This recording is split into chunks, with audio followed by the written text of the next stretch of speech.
Nums chemistry 2023 जो MDK test है वो सॉल्व कर रहे हैं। First one, vapour pressure is independent of which factor. तो वेपर प्रेशर टेम्परेचर पे डिपेंड करता है, इंटरमोलिकुलर फोर्सेस पे डिपेंड करता है, सरफेस एरिया पे डिपेंड करता है, लेकिन डेंसिटी ऑफ लिक्विड इस डेंसिटी का वेपर प्रेशर के साथ कोई ताल्लुक नहीं है। So the choice C is the correct choice. The boiling point of ether is less as compared to alcohol and phenols due to, remember boiling जो है पॉइंट एक thermodynamic chemical properties physical property है और ये depend करते हैं intermolecular forces पे। तो choice B is the correct choice. When two ice cubes are pressed over each other, they unite to form one cube due to, तो ice cube आपस में अट्रैक्ट करते हैं, ये जो है क्रिस्टलाइन मॉलिक्यूलर सॉलिड हैं, तो उनमें हाइड्रोजन बॉन्डिंग होती है और हाइड्रोजन बॉन्ड की वजह से आइस क्यूब आपस में स्टिक हो जाते हैं। Which statement correctly describe the structure of sodium chloride crystal. अच्छा, सोडियम क्लोराइड एक आयोनिक सॉलिड है और ज़्यादातर जो क्रिस्टल्स हैं वो कोऑर्डिनेशन नंबर पे डिपेंड करते हैं कि उनके इर्द गिर्द के क्या कोऑर्डिनेशन नंबर है। तो सोडियम क्लोराइड में एक सोडियम आयन के इर्द गिर्द 6 क्लोराइड आयन होते हैं और एक क्लोराइड के इर्द गिर्द फिर 6 सोडियम आयन्स होते हैं। सो दिस इज़ चॉइस ए, उसकी वजह से उसका ये क्रिस्टल बनता है। The greater lattice energy is shown by, अच्छा लेटिस एनर्जी जितने जो चार्जेस हैं वो छोटे होंगे तो उनके दरमियान जो इलेक्ट्रोस्टैटिक फोर्स ऑफ अट्रैक्शन है वो ज़्यादा होगा और उसकी वजह से लेटिस एनर्जी भी ज़्यादा होगी। तो यहाँ पे अगर हम देखें सोडियम तो सब में कॉमन है, लेकिन अब जो एनाइन है तो स्मॉलर एनाइन फ्लोराइड का है और इस स्मॉलर एनाइन की वजह से इस पर चार्ज डेंसिटी ज़्यादा है, यहाँ पे ज़्यादा अट्रैक्शन होगी। So choice D is the correct choice. Thermal conductivity of metal is due to, अच्छा मेटल में जो थर्मल कंडक्टिविटी है या इलेक्ट्रिकल कंडक्टिविटी है that is because of those freely moving electron या लोकलाइजिंग जो मोबाइल इलेक्ट्रॉन से उनकी वजह से होता है। So this is choice B, freely moving electrons. The high pressure of 200 atm in Haber's process is used for, तो रिमेंबर हैबर प्रोसेस में नाइट्रोजन और 3 moles of hydrogen gas react करके 2 मोल्स ऑफ एमोनिया गैस बनाते हैं। अब यहाँ पे जो रिएक्टेंट के मोल्स हैं, मोल्स ऑफ रिएक्टेंट वो 4 हैं, so they are greater than moles of product और मोल्स ऑफ प्रोडक्ट कम है। तो इस किस्म के इक्विलिब्रियम के ऊपर ज़्यादा से ज़्यादा फॉरवर्ड रिएक्शन तेज़ करना ताकि हमें ज़्यादा प्रोडक्ट मिले, तो हम प्रेशर इंक्रीज़ करेंगे तो हमें अच्छा यील्ड मिलेगा। सो that is better yield is the choice. By which of the following factor equilibrium state is attained earlier? तो remember temperature, pressure, concentration, just catalyst जो है वो इसलिए हम इस्तेमाल करते हैं कि इक्विलिब्रियम स्टेट जल्दी जल्दी हमें मिल जाए, तो catalyst is the choice. When temperature of reactant gas is increased by 10 K, the reaction rate will increase too. अच्छा, ये एक्सपेरिमेंट्स किए गए हैं और बस एक रूल बना हुआ है कि 10 केल्विन पे टेम्परेचर बढ़ाने से रेट ऑलमोस्ट डबल हो जाता है। सो choice A is the correct choice. The minimum amount of energy required by the colliding particles for effective collision is called, that is activation energy, reaction। effective collisions का मतलब है कि reaction हो जाए, तो रिएक्शन होने के लिए जो एनर्जी चाहिए that is activation energy, choice A। Which of the following is not a state function? तो स्टेट फंक्शन जो पाथ पे डिपेंड करता है वो स्टेट फंक्शन नहीं है। तो इसमें वर्क और हीट ये दो ही बस याद रखते जाएं, वर्क और हीट जो हैं they are not state function. Equation represents which energy change? Okay, the equation is magnesium ions gaseous form में, ऑक्साइड आयन गैशियस फॉर्म में और उनसे मैग्नीशियम ऑक्साइड सॉलिड बना है। तो ये लेटिस एनर्जी या लेटिस इंथैल्पी का इक्वेशन शो, जो एनर्जी चेंज होगा तो वो लेटिस इंथैल्पी के लिए है। 1 मोल सॉलिड बन रहा है अपने गैशियस आयन से, so this is lattice enthalpy. The nitric oxide react with ozone, the order of the reaction will be. अब इस क्वेश्चन में कोई क्लू वगैरह देना चाहिए कि ऑर्डर जो है उससे हम मालूम कर सकें, क्योंकि ये एक्सपेरिमेंटल जॉब होता है, लेकिन ये चूंकि आपकी मेमोरी पे डिपेंड करता है जो आप बुक में पढ़ चुके हैं। तो ये सेकंड ऑर्डर रिएक्शन होता है जब नाइट्रिक ऑक्साइड ओजोन आपस में रिएक्ट करते हैं, दैट इज़ चॉइस ए।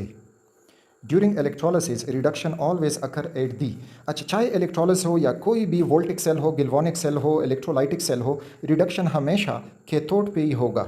चाहे वो शी वाला कैथोड है, स्टैंडर्ड हाइड्रोजन वाला, चाहे वो जो भी है, तो कैथोड पे रिडक्शन होगा। The reason of highest electronegativity value of fluorine, तो फ्लोरीन पीरियोडिक टेबल में अपने पीरियड में बिल्कुल राइट पे है, तो इसका स्मॉल साइज़ है और स्मॉल साइज़ होने की वजह से इसकी इलेक्ट्रोनेगेटिविटी ज़्यादा है। तो चॉइस डी में small size and higher nuclear charge in the respective period, so that is choice D.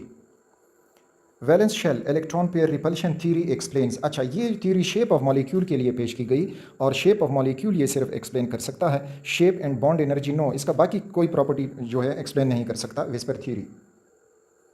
Which of the following has sp3 hybridization? तो again look at the carbon methane, methane जब carbon 4 single covalent bond बना जाए तो वो sp3 hybrid होता है, तो methane is the choice.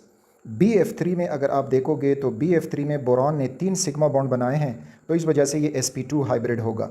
C2H4 जो है ईथीन है, तो उसमें भी कार्बन sp2 हाइब्रिड, और बेरिलियम क्लोराइड में बेरिलियम जो है वो sp हाइब्रिड होता है। सो sp3 वाला मीथेन ही है।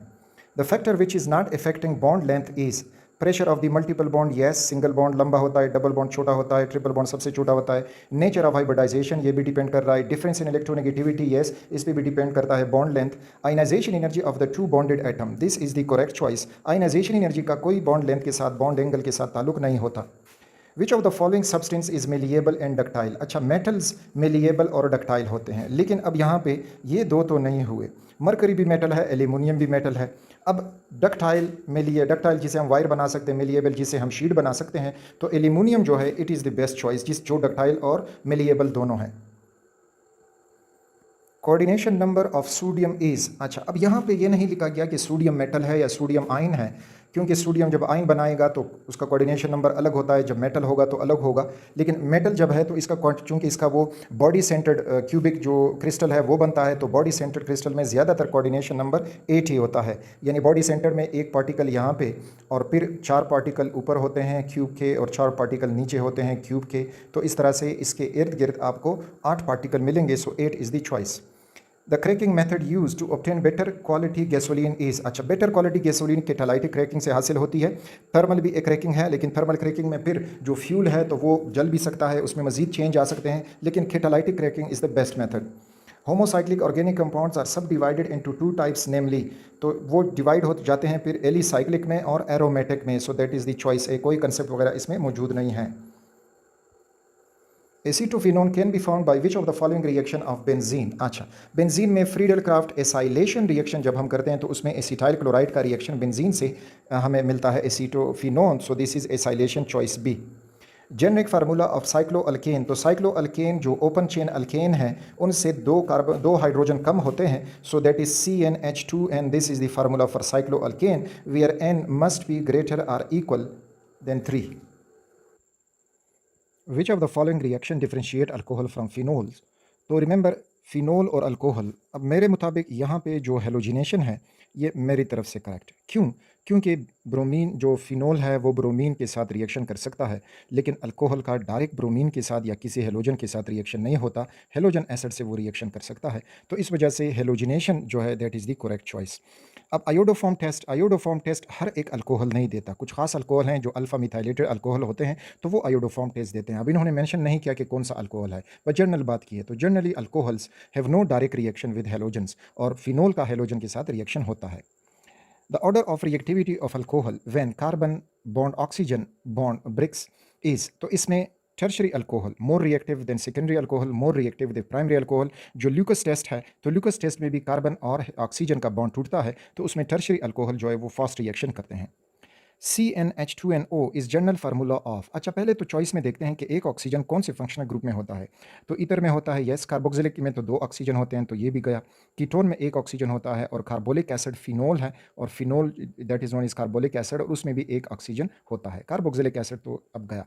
अब अगर हम ईथर के लिए इसको अप्लाई करेंगे तो ईथर के लिए इसका एप्लीकेशन कुछ यूँ होगा कि दिस इज़ ईथर, और इसके साथ जो है यहाँ पे हाइड्रोजन्स मौजूद हैं।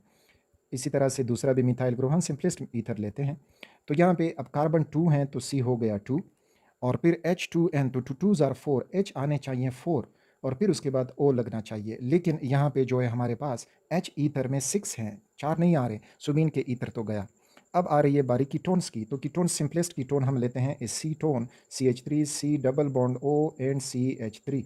अब यहाँ पे कार्बन जो है वो 3 हैं, तो ये हुआ C3, और हाइड्रोजन 2 3s are 6, या वहाँ से हम उसको लेंगे तो ये हो जाएगा 2 3s are 6, और हो गया O।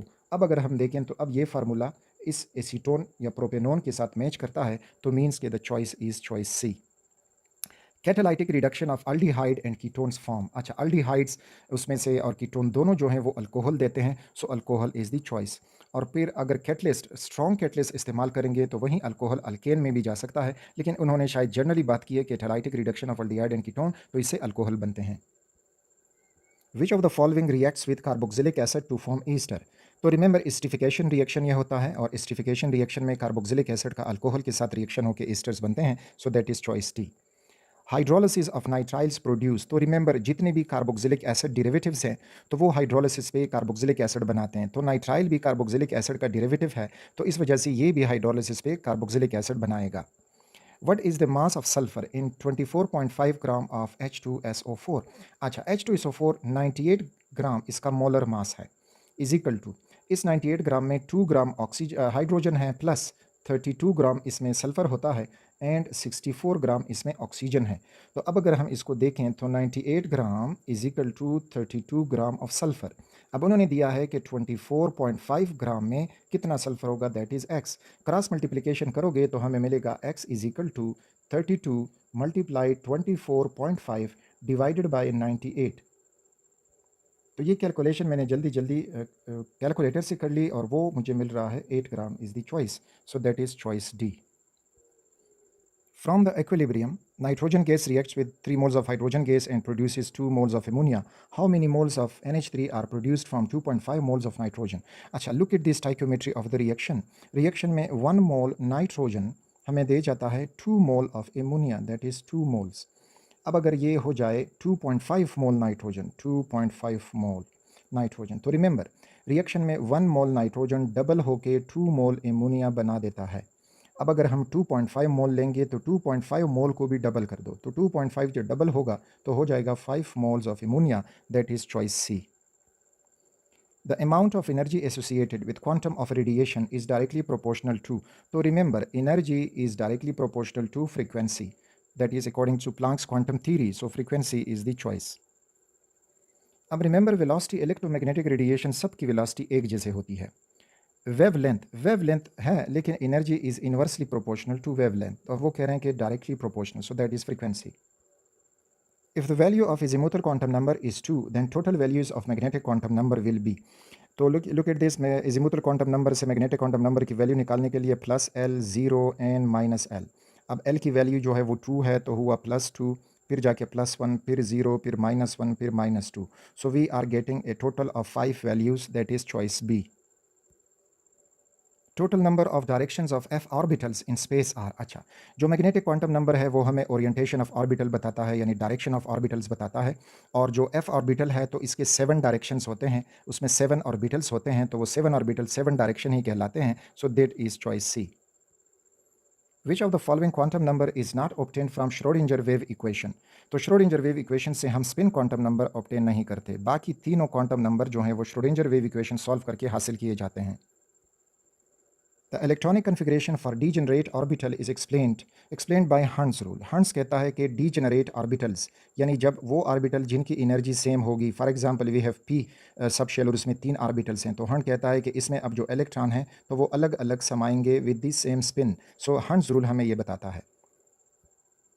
The idea that molecules and gases are in constant movement is called, so ये kinetic theory of gases, kinetic molecular theory ने ये बताया था। crystal field theory पैरामैग्नेटिक या complexes के लिए इस्तेमाल हुई। molecular orbital theory हमें bonding वगैरह बताती है। transition state theory जो है वो हमें rate of reaction के mechanism में इस्तेमाल करते हैं। The SI unit for pressure is, तो Newton per meter square and Newton per meter square is Pascal, so Pascal is the SI unit. If both temperature volume of gas are doubled, the pressure, अच्छा जब दोनों हम double करेंगे तो इस equation से हम इसको सॉल्व कर सकते हैं, P1V1 divided by T1 equals to P2V2 divided by T2। अब इसमें हमने P2 फाइंड करना है तो हो जाएगा हमारा P2 is equal to P1 है, इधर V1 है और डिवाइडेड बाई T1 है, ये T2 ऊपर चला जाएगा तो हुआ T2 और ये V1 इस साइड पे डिवाइड होकर हो जाएगा V1। अब इसमें वैल्यूज़ डालें, फॉर एग्जांपल इनिशियल प्रेशर जो था वो 1 था, सिंपल बस जल्दी जल्दी सॉल्व कर रहे हैं। 1 V1 तो वो भी 1 लीटर था और T1 तो वो 1 किल्विन था, सॉरी दैट इज़ T2, तो T2 वो कहते हैं कि ये डबल हुआ तो ये हो गया 2, sorry that is T2 divided by T1 तो वो भी हमने 1 लिया और V1 जो अब ये जो है V2 है, सॉरी दिस इज़ V2, तो ये हम लेंगे डबल तो हो जाएगा 2। अब इनको सॉल्व करोगे तो इनकी सोल्यूशन से हमें 2/2 मिलेगा विच इज़ 1, तो मीन्स कि remains unchanged is the correct choice. So this was the paper and it was very easy, numerical इसमें बहुत कम थे। Wishing all the best students.